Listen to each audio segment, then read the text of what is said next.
We are making one of my top 3 favorite things to eat of all time. Like this piece fell off. Yeah, I don't know what to do with it. No, wait until the end. As you've been talking, I have eaten nearly an entire scarf. And I have no apologies to give. Good is not the word, friends, as I shove a third bite of this into my face. That right there. Right here. Yeah, Oh, look at it drip.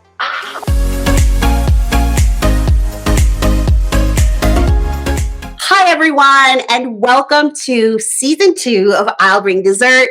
I am so very excited about my guest today. She is somebody I just told her that I was like, I hope she says yes because I want her to be my best friend in real life. She is a dynamo. When I first got started baking, really with my baking business, her name was one that came up over and over and over again. She is someone who has kept me encouraged on my journey as a businesswoman, as a baker. She is crazy hilarious, y'all. You'll see it today. I am so honored that she decided that she wanted to be a part of I'll Bring Dessert. Friends, please welcome Porsha Kimble. I can't believe I literally cannot believe I just said that. Please welcome Porsha Kimble. Like, I can't believe I just said that. Tell the people how you got started baking, just period. My grandma, I'm Black and Hispanic. I grew up on my Hispanic side, which is my mother's side. And my grandma worked at the school cafeteria that all of her kids and grandkids have gone to and graduated from. And she is the oldest of 16 children. So every summer when I would go visit my grandparents, my grandma was always baking and cooking and was very big in the Catholic Church. And of course, that's what she did for a living. So, and for her family, she's got 5 kids. So I always was with her in the kitchen in the summertime. And I think just watching that as a child, you kind of just gravitate towards that. And so that's where it started. So you said she cooked and she baked? So yes. What are some of the things that you and your grandmother used to bake together? So I think one thing we would make together is my great grandma's recipe is bizcochos, which are Mexican wedding cookies, but they're not like the cookies that you see at the store. They're not the white ones. She cuts hers in a triangle. And then she covers them in cinnamon and sugar, and then she puts them in an airtight container. And the deal is the longer you keep them in the container, the better they taste later. Okay. So, like if there's a wedding coming up, she's going to make them like anywhere from 2 to 3 months prior and just keep them in one of those popcorn containers, those metal containers. And you can't touch it, and it just stays in there until the wedding. So you can't, there's no way to sneak a cookie here and there? You can, but not very many. I mean, because then she'll have to make more. So it's kind of disrespectful. But that's the one recipe she's asked me never to share. Oh, and of course, I would never ask you to share it. It's such a great recipe, though. But I'm not trying to get on the bad side of your grandmother. Come on now, Porsha. I will give it to you so you can try it. It's a lengthy process. You're gonna get me. You're gonna get me jammed up with your grandmother, and I can't do it. You can say that you made it. She's not on social media, but you can say that you made it, and it's really, really good. But, when you say bizcochos, everybody thinks of those, like, white powdered sugar cookies with the nuts in it, and that's not what it is. Anything with cinnamon and sugar is a winner in my book, as far as I'm concerned. Oh, my gosh. And she makes them 2 to 3 months in advance. Yes. I went on your website, of course. And I saw a quote on there about how baking literally saved your life. Yes. Tell me that story. I was in college and I was bartending, and people would tip me with like $60 bags of cocaine. And so I was baking a little bit at the time, not quite. I had taken Wilton classes. I had taken some stuff. And so at that time in my life, because I was getting those as tips, I just started selling drugs. I started selling cocaine because that was what was given to me, and I wasn't doing it at the time. But then later I started doing it. and become a drug addict, obviously. And so I remember my mom calling me and saying, whatever I know what you're doing something, I don't know what it is, Right. but whatever it is, you better stop. And so I remember getting like an 8 ball of cocaine. I went back to my apartment. I did it very quickly. And that's when I knew, like, I don't want to die like this. And my mom and my grandma have to see me like this, like come and see me. Like, it was just a really bad time in my life. And I always remember, like, the only thing I had to hold on to was cake. That was the only bright light in my life at that time that made me, excited about something I had just started. And that line is true. Cake did save my life because that was the only thing that kind of got me out of it. It was therapeutic. It was something to do. I had orders. I didn't have a job at the time. I had lost a job. I had a job opportunity, but I had to take a drug test, and obviously I didn't pass it. And so if I would have passed that drug test, if I would have passed it, I don't think I would be making cake. So I always felt like, cake has given me more opportunities than any corporate America job had ever given me. It's gotten me out of debt.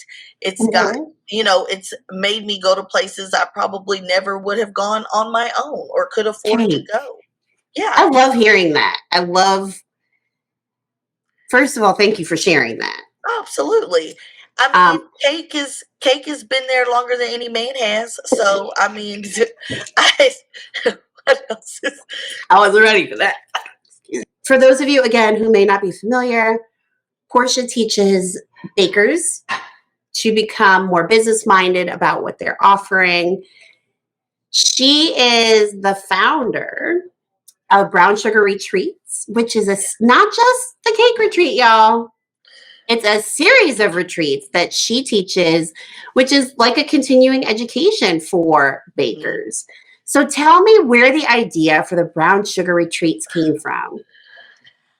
I wasn't seeing on my journey. We used to go back in Texas. We have this thing, and it's called Days of Sharing. And these cake clubs all over would have Days of Sharing where you would go for a day and people would demo things and they would have raffles and food and you would just learn. You wouldn't do anything hands-on, but you were just there to learn. Right. But there was only me and my friend at the time. We were the only Black people going. And there's got to be people that have they're afraid to go. They didn't relate to anybody. Right, so right. I'm going to have the Brown Sugar Cake Retreat. And it's not necessarily for, people say brown sugar, but it is for minorities. It's not really just for minorities, but it was built for that because there wasn't any minorities going to anything. Now we've gotten to the point where the Caucasians don't want to come because they see too many brown people, which is so I was like, we go to y'all stuff. You could come to this one. They just see Black people in all the pictures. I call the white people that do come, sugar cookies. We always have a little sprinkle of sugar. Not sugar cookies. Honey, they coming out. But there are very few people who can put all of those things together. And for you to have this like spirit of service, I'm not thinking about the impact. I'm not thinking about this. I'm not thinking about that. I just know that I can do this. People will have a good time and they'll learn something. That's really special what you've done. I think you downplay it, but it's extremely difficult what you do. And it's really impressive. Like you're putting together an entire experience for people. And that's what it is. It is an experience. I got that from my grandma because my grandma always said, you got to have good food. When people are together, you got to have good food. I mean, and I learned that from her a long time ago because one thing you can say that people are going to tell you, like, the food is good. Like, there's a special trip that is made before the retreat just for us to taste food, to pick and choose and say, this gumbo, oh, yeah, that's... I want to go. I want to go on this trip. That's what we do. We go, we check out things. You have a tasting trip. And it's just a tasting trip. I don't think a lot of people know that. We taste... We pick the things on the menu, we taste it, and then we say, this was too bland, this needs more seasoning. Oh, yeah, we do all that. We don't ever not go and not taste the food. There's just a food trip. Look, I volunteer as tribute to go on the tasting trip. I will volunteer my taste buds, whatever you need, Porsha. And for people who are brand new to this journey, right? If somebody's like, oh, I'm thinking about starting a cake business, or I've started a cake business in 2023 and I'm so excited. what would you tell that person to expect? And what would you tell that person to invest in for the first like 2 to 5 years? One thing I would say to expect is a lot of naysayers because they do come your way. But also to expect people to gas you up like, oh, you need to buy a bakery. Oh, you need to do this. I mean, that's what people tell you when you first start. I Yeah. mean, that just comes with it. But don't let other people's advice sometimes lead you down the wrong path. Oh my You really gosh. have Say to it be again, Portia. Say it again. you really have Say to it be again. conscientious of the people you keep around you. I mean, your friends change over time. That's just how it works. Mhm. The other thing I would say is just don't compare, which is really hard not to do. Mhm. But just know that your journey is your journey and it is tailored specifically for you, Right. not for someone else. And that's what you have to know. And just stay true to yourself. I think a lot of people don't. You know, I've seen people on social media and they're just bubbly and giggly. And then you meet them in person and they're introvert and you're like, who is this person? For Mhm. me, I think my main thing is always just being genuine and true. The way I am on Mhm. social media is the way I am in period. I'm going to Oh say my some things. gosh. I mean, and people will say like, "You're exactly how you are there." That's what you're getting. Yeah. I don't have a facade or like a Right. persona online, and then it's different in person. And what for you is what makes the in-person experience so special? Me, just like the food is good, the music is great. I think what people are missing out that they don't realize is the networking that happens in the class. Mhm. I taught in Charlotte about a month ago, a little over a month ago, and there's 4 people in there from South Carolina. They didn't even know each other. And that's what Mhm. I love. It's like, oh, you live here.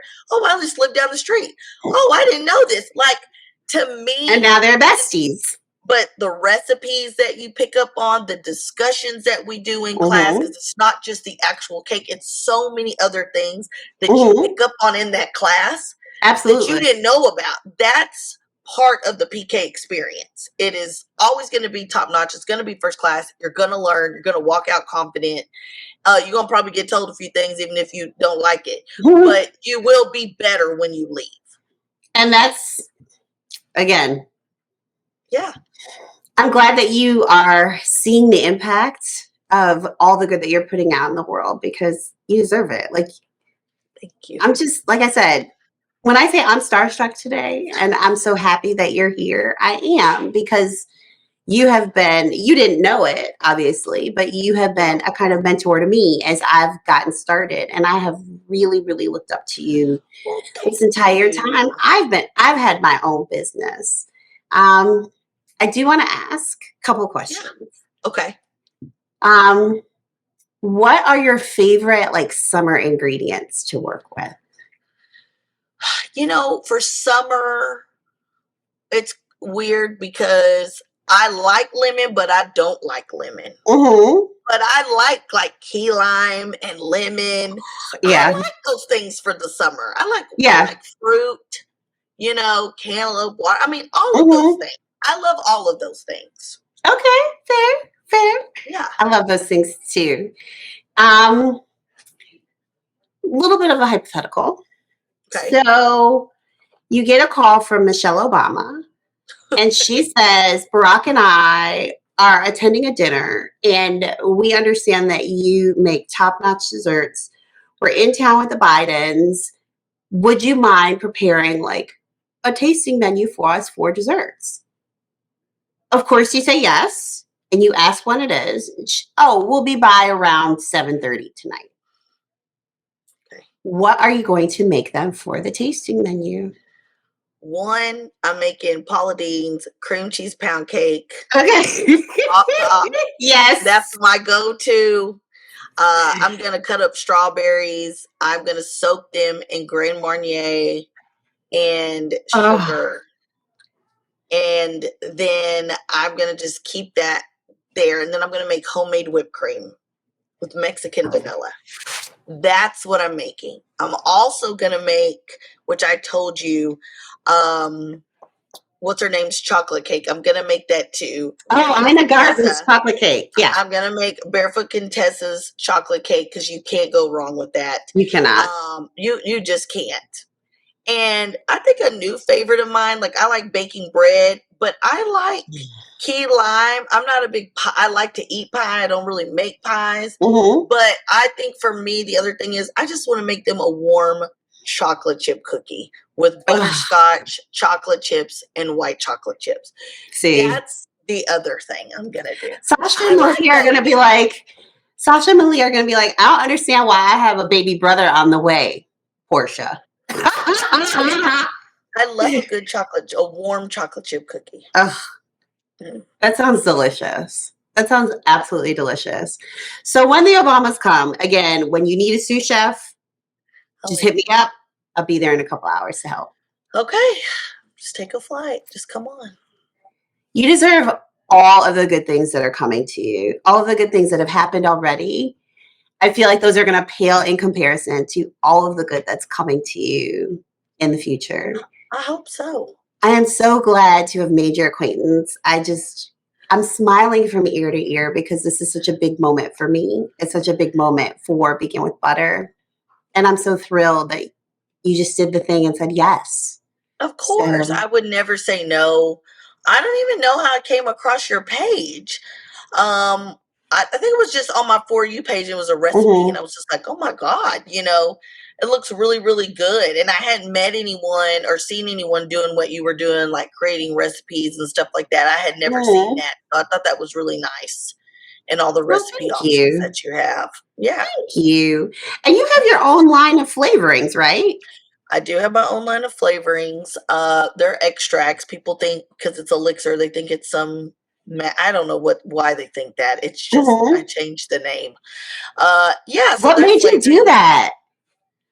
Girl, I said I don't want to be old making these cakes, child, and rolling out this fondant at 65. And so Jeremy and I were having a conversation, and he said, "Hey, there's been a offer for me to do flavorings, and it just isn't for me, but I think it's for you." And so I went with it, and it's been 2 years. Hopefully I'll be expanding into some more flavors and things like that. But yeah, that's kind of where it's gone. And that's awesome. I can't wait to see you in like my local grocery store. I would love that. I'm learning that like some key places that people are like you should go to are not worth it. Flirt. I'm learning a lot along the way about packaging and what keeps the flavors, what is the best material. At first, when I went into it, I didn't know anything about it, but now, it is a science, and you have to learn about it. And packaging is one thing. That's a whole nother conversation. But yeah, and overall look, and so yeah, I'm kind of, trying to expand in that way. That's awesome. That's awesome. Like I said, I think the success that you've experienced so far is going to pale into comparison to the success that you see. I hope so. Look, I'm going to go ahead and claim that for you. I'm going to go ahead and tell you that that's what's on my spirits tell you. So do with that information what you will. It probably is. Yeah. I mean, I think things happen when they're supposed to. I think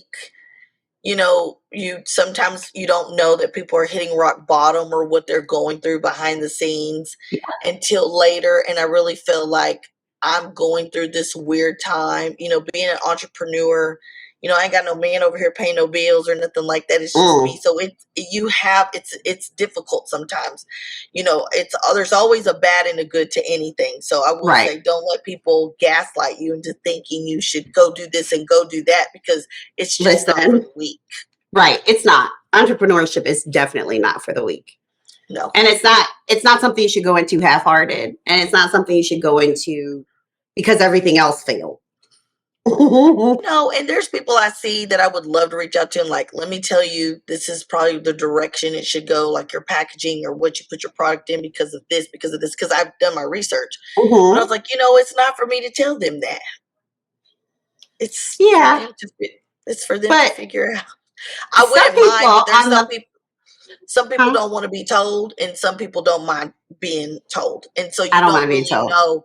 You don't know Mhm. anymore because next thing you know, it's like, oh, well, they're hating on me or they told, so I'm like, you know what? It's your journey. I figured mine out. You'll figure out yours. Yeah, it is a journey, I will say. So I'm a little over 2 years in. And Okay. yeah, it is a journey, right? Like, but I'll figure it out. And I think you said something key, like, I don't know what I'm doing.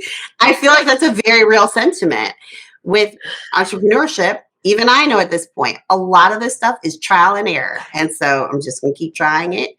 And what works, I'll keep for now until it stops working. And what doesn't work, I'll move on to the next. But That's right. there's no way as an entrepreneur building a business from scratch, right? You didn't build some cookie cutter business. You didn't come No. in to, some business that already existed. You didn't open a McDonald's, like you didn't open a franchise of anything. You started Porsha Kimble, and then you got to decide what the contours of that looked like. Yeah. And it's an awesome, awesome thing to be able to do, but it's also a challenge. So, Yeah, I think, I've never done what other people were doing. I think that mhm, was the point. People didn't like it at the beginning. Like, well, you didn't do this. No, I went and did it over here on my own. mhm, I wish more people saw me in that light of a business person or saw what you're saying. Like, I really did build a lot. mhm. And it's sad that there's some people in the community that can't see it as what it Right. is intended for. But, not everyone is my audience and not everyone wants to be my customer. But for those that are there, I'm greatly appreciative because the people there are the people that are supposed to be there. People will see it eventually, right? It's hard for people to see it as it grows, Yeah. but once you're a household name in every household in America, once you're on television in every household in America, once you've created something that people can't ignore anymore, then they will acknowledge what exactly it is that Yes. you built. Yes. And then you'll have the discernment to know, hey, you weren't here or even interested Oh, yeah. when I was building. So Oh, you I've can already stay right had over that. there. Keep that same energy. I've Keep that had energy. that, and I'm like, thanks, but no thanks. Mhm. I'm sure. Yeah, there's going to be a lot of people who want to jump on the bandwagon. As much as I would love to be one of those people, I understand that there has to be a certain guard that you put up at this point, right? Yeah. Because you can't afford to have everybody in your orbit. Now, I do hope to earn my spot in that orbit eventually, but I think people do need to understand that once you've achieved the level of success that you've achieved, even to this point, that discernment is beyond important. Yeah. And just trust your instincts. There's times, Mhm. I can call it. You can ask Nikisha, I'll be like, they're not coming. This is what's going to happen. And she's like, every Mhm. single time you do that, you're 100% right. So I've just learned to trust my instincts. I don't think what people understand is I'm always 1,000 steps ahead of myself and everyone else. So I Mhm. already know what to do. I think that's what the experience has taught me is, I don't have time to freak out. This is what we're going to do. Right. We're going to just use this as a backup. We're just going to keep it pushing. Right. And Because that's what does the just what freak it out is. do? What does that accomplish? I Where do don't we even know move what from that there? is anymore. I'm like, no, we're not doing that. So yeah, it works out in the end.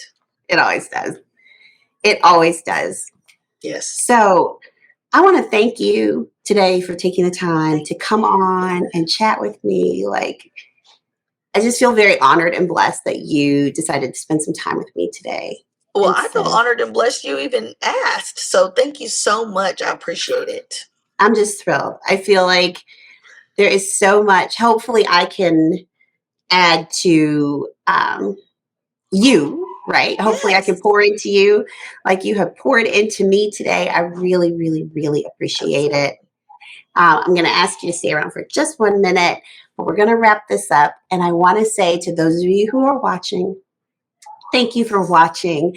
I'll Bring Dessert. This has been a very special episode for me with my new friend, Porsha.